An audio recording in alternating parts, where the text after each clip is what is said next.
Checking in from 49ers HQ, they've signed a notable receiver, Chosen Anderson, formerly known as Robbie Anderson, who had a 1,000-yard season with 95 catches in 2020 for the Jets, is now a 49er.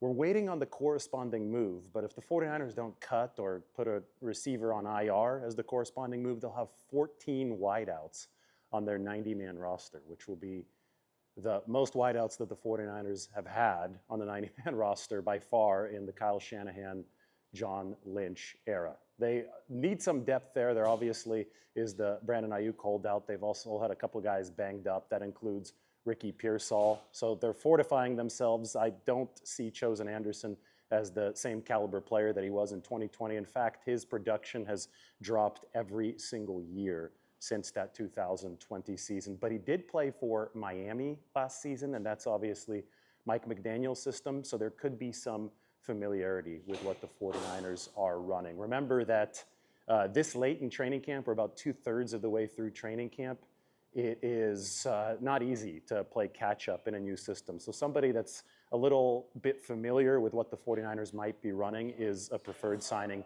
to add to the back of the room. We'll keep an eye on corresponding moves. We'll also head out to the practice field and see Robbie Chosen Anderson out there. I guess I should just call him Chosen because Robbie is not his name anymore. He tried out for the 49ers yesterday. So he's with the football team now after the tryout yesterday went well. If you're wondering about Brandon Aiyuk, well, there's no update on Brandon Aiyuk. The update is no update on Brandon Aiyuk. I think that it seems that the 49ers are drawing a line in the sand here and demanding a king's ransom, big-time compensation from the Pittsburgh Steelers or whoever may be interested in Brandon Aiyuk. And if they don't get that, well, 49ers are not rationally incentivized to budge. They're incentivized to stand on principle, to dig in here.